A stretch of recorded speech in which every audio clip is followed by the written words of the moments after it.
Police সপ্তাহ 2026 উপলক্ষে বাংলাদেশ পুলিশের সকল সদস্যকে জানাই আন্তরিক শুভেচ্ছা ও অভিনন্দন। আজকের এই আনন্দঘন বার্ষিক প্যারেড অনুষ্ঠানের পর রাজারবাগ বাংলাদেশ পুলিশ অডিটোরিয়ামে পুলিশ বাহিনীর এই বিশেষ কল্যাণ সভায় উপস্থিত থাকতে পেরে আমি আনন্দিত। ঐতিহাসিক রাজারবাগ পুলিশ লাইন্স মাঠে পুলিশের সুশৃঙ্খল ও দৃষ্টিনন্দন প্যারেড আমাদের মুগ্ধ করেছে। এই জন্য সংশ্লিষ্ট সকলকে আন্তরিক ধন্যবাদ জানাচ্ছি। বক্তব্যের শুরুতেই আমি গভীর শ্রদ্ধার সাথে স্মরণ করছি মহান মুক্তিযুদ্ধের লাখো শহীদকে, যাদের আত্মত্যাগের বিনিময়ে অর্জিত আমাদের এই স্বাধীন বাংলাদেশ। আমি শ্রদ্ধার সাথে স্মরণ করছি বহুদলীয় গণতন্ত্রের প্রবর্তক শহীদ রাষ্ট্রপতি জিয়াউর রহমানকে, যিনি মহান স্বাধীনতার ঘোষণা সহ সময়োপযোগী নেতৃত্ব দিয়ে দেশকে মুক্ত করেছেন, উন্নত করেছেন। আমি আরো স্মরণ করছি তৎকালীন জাতীয় নেতৃবৃন্দকে, যারা দীর্ঘ লড়াই সংগ্রামের মধ্য দিয়ে স্বাধীনতার পটভূমি তৈরি করেছেন ও স্বাধীনতা সংগ্রামে অংশগ্রহণ করেছেন। আমি শ্রদ্ধার সাথে আরো স্মরণ করছি 2024-এর ছাত্র গণ অভ্যুত্থানের সকল শহীদকে, যাদের আত্মত্যাগের বিনিময়ে মুক্ত হয়েছে আজ গণতন্ত্র। তাদের প্রত্যাশা ও গণ আকাঙ্ক্ষা অনুযায়ী বৈষম্যহীন দেশ গড়ার প্রত্যয় নিয়ে আমাদের এগিয়ে যেতে হবে। আমি আরো স্মরণ করছি আপসহীন নেত্রী, সাবেক প্রধানমন্ত্রী দেশনেত্রী বেগম খালেদা জিয়াকে, যার সুযোগ্য নেতৃত্বে বাংলাদেশে সুপ্রতিষ্ঠিত হয়েছিল গণতন্ত্র, বাংলাদেশের মানুষ অর্জন করেছিল গণতান্ত্রিক অধিকার। আমি গভীর শ্রদ্ধার সঙ্গে স্মরণ করছি সেই সব বীর পুলিশ সদস্যদের, যারা 1971 সালে পাক হানাদার বাহিনীর বিরুদ্ধে প্রথম সশস্ত্র প্রতিরোধ গড়ে তুলেছিলেন, শহীদ হয়েছেন। তারাই প্রথমে জীবন উৎসর্গ করেছেন দেশের স্বাধীনতার জন্য।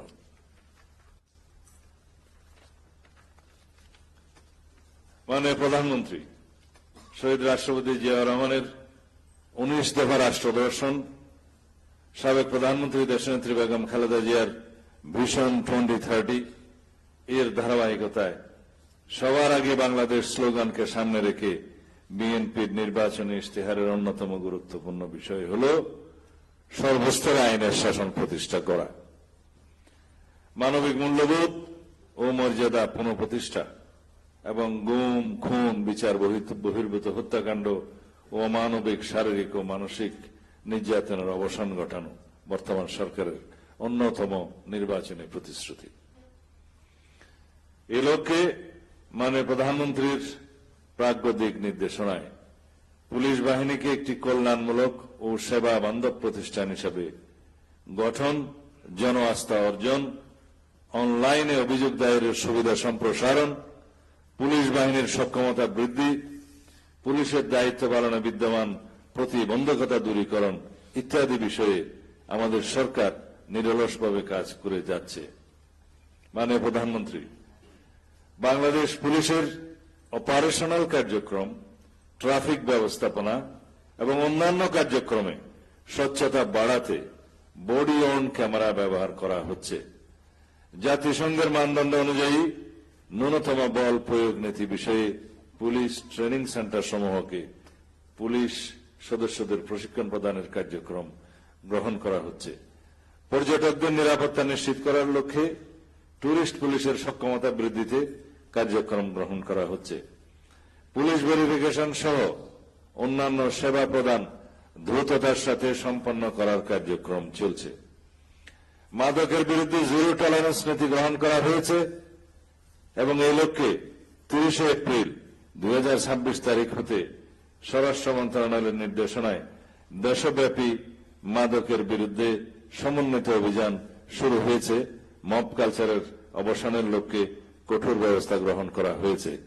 এখানে লিখিত বক্তব্যের মধ্যে দুটি বিষয় বাদ গিয়েছে, তা হচ্ছে আমরা মাদকের বিরুদ্ধে যেভাবে অভিযান শুরু করেছি, একই সাথে চাঁদাবাজ, অস্ত্রধারী সন্ত্রাসী, তালিকাবদ্ধ এবং অন্যান্য দাগী আসামি তাদেরকেও আমরা ধরার জন্য অভিযান পরিচালনা করছি। একই সাথে আমরা জুয়া এবং অনলাইন জুয়া সহ অন্যান্য মানি ট্রান্সফারের সাথে যে সমস্ত বিষয় জড়িত আছে এগুলো বন্ধ করার জন্য আইনি কি কাঠামো আমাদের নিতে হবে সেজন্য একটা বিশেষ কমিটি আমরা করে দিয়েছি, যারা একটি আইন প্রণয়ন করবে অনলাইন জুয়াকে কিভাবে আমরা অ্যাড্রেস করতে পারি এবং সাইবার ক্রাইম, মানি ট্রান্সফারের সাথে জড়িত যে বিষয়গুলো আছে এগুলো আমরা একই সাথে উক্ত আইনে আনতে পারি কিনা সেজন্য একটা স্পেশাল কমিটি করে দিয়েছি। সেই আইনের ড্রাফটটা আমার সামনে আসলে আমি সেই বিষয়ে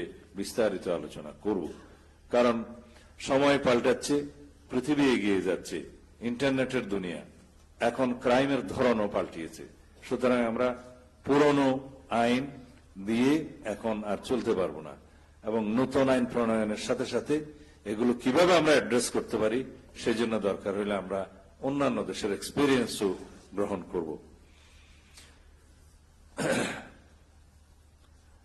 মব কালচারের বিষয়ে আমরা আগেও বলেছি, এটা প্রচলিত আইনের মধ্যে আমরা যতটুকু অ্যাড্রেস করতে পারছি করব এবং সেজন্য যদি আইনি সংস্কার বা সংশোধন দরকার হয় সেটা আমরা করব।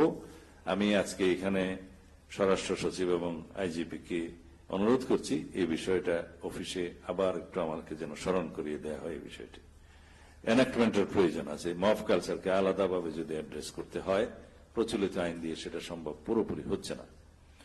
প্রিয় পুলিশ কর্মকর্তা বৃন্দ, একটি আধুনিক জনবান্ধব সেবাধর্মী প্রতিষ্ঠান হিসেবে বাংলাদেশ পুলিশকে এগিয়ে নেওয়া প্রতিটি সদস্যের দায়িত্ব।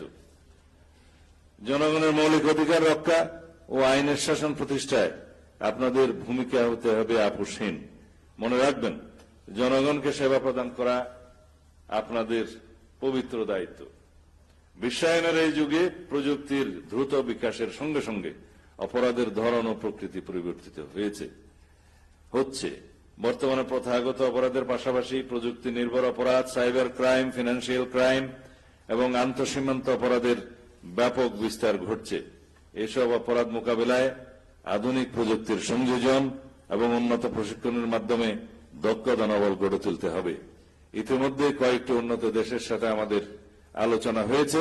আমরা পুলিশের একটি বিশেষ team, specially CID, SB, RAB এবং ফিনান্সিয়াল ইন্টেলিজেন্সের সাথে যারা কাজ করে তাদের সমন্বয়ে আমরা টিম করে পর্যায়ক্রমে কয়েকটা টিম আমরা উন্নত প্রশিক্ষণের জন্য পাঠাবো এবং সেই জন্য যথাযথ টিম গঠনের জন্য আজকে আমি অনুরোধ করছি স্বরাষ্ট্র সচিবকে, আইজিপিকে।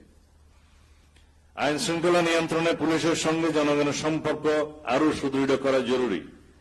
Community policing, bit policing, open house day ইত্যাদি জনমুখী কার্যক্রমের মাধ্যমে জনগণকে পুলিশিং এ সম্পৃক্ত করা যেতে পারে।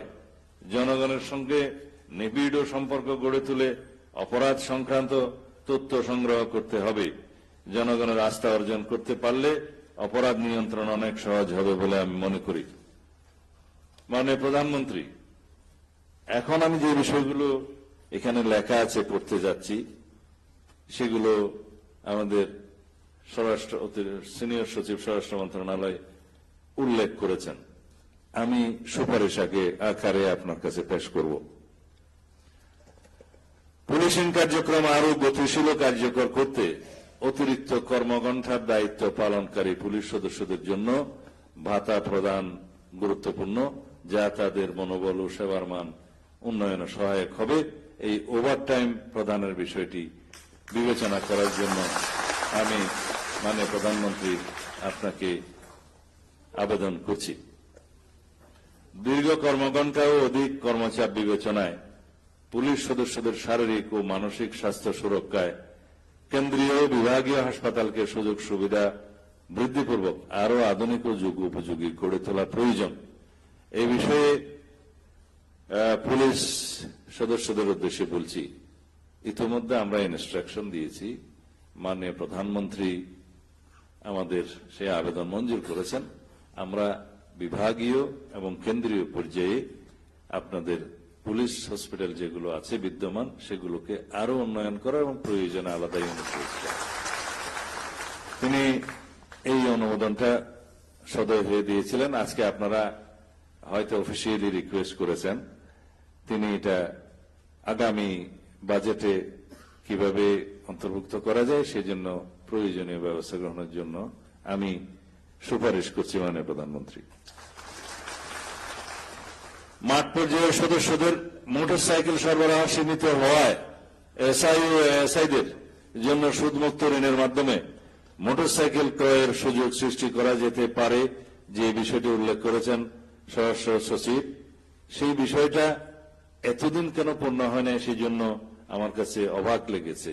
কারণ কর্মকর্তা পর্যায়ে ইতিপূর্বে সরকার, আমি উল্লেখ করতে চাই না, গাড়ির জন্য অনেক বেশ 35 লক্ষ টাকা, খুব সম্ভবত 35 লক্ষ টাকা হতে হবে, 30 লক্ষ টাকা ঋণ পুলিশ বাহিনী পায় না।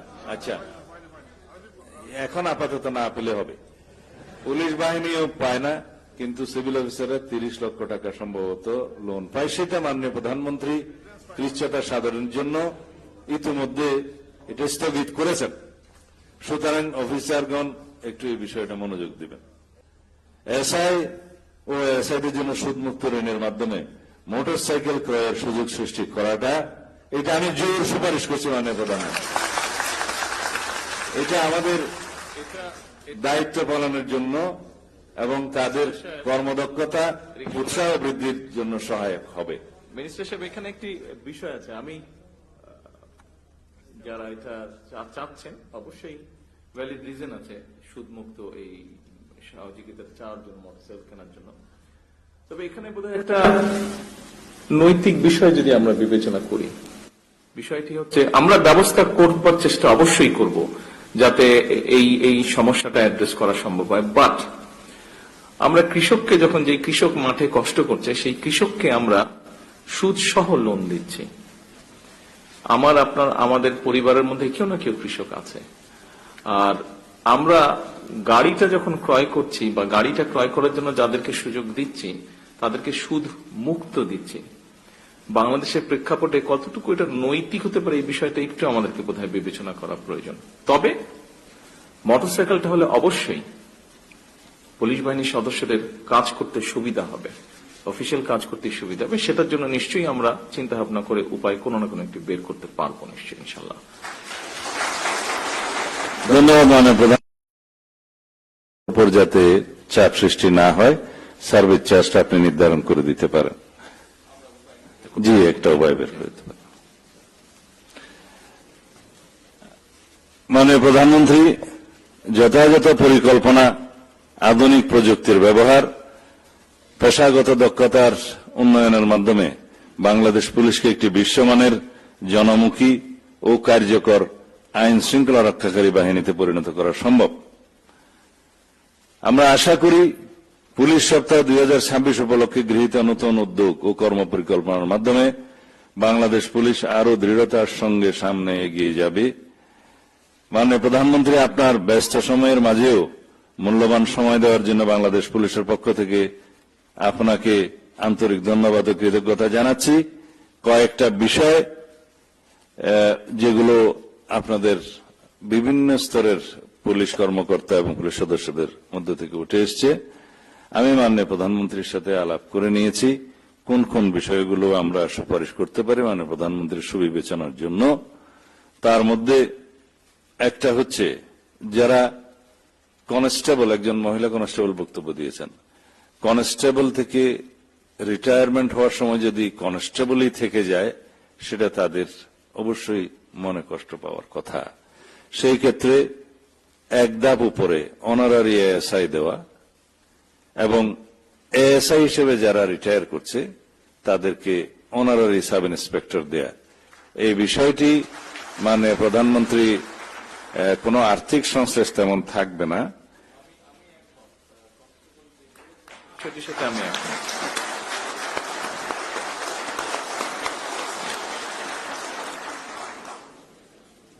সেটা মাননীয় প্রধানমন্ত্রী আপনি নিজে ঘোষণা দেবেন তারা খুশি হবে।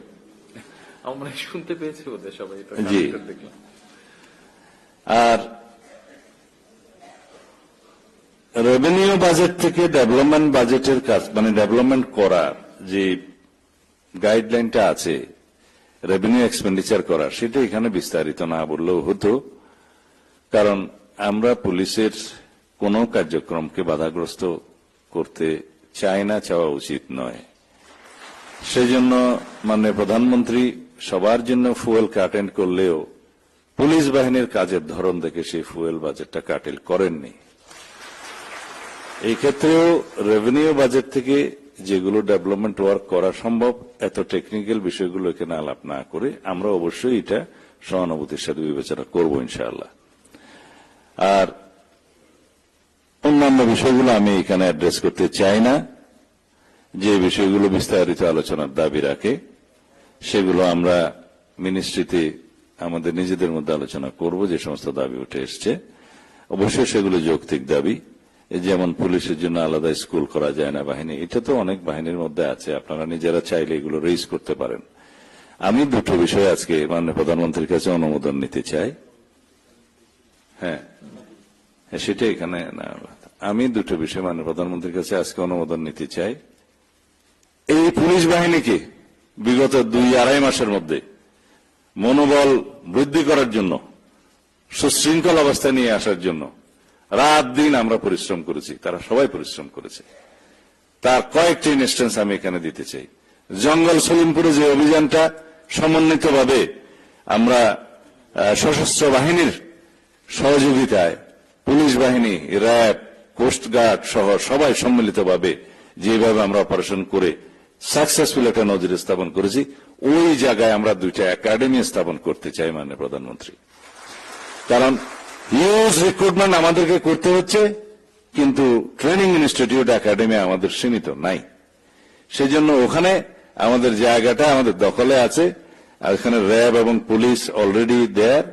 আমরা দেখতে যাব, ওখানে যদি আমরা 2টো একাডেমি করি তাহলে আমরা যে জনবলটা রিক্রুট করতে চাচ্ছি সেই জনবলের ট্রেনিংটা আমরা অতি শীঘ্র দিয়ে বের করতে পারব।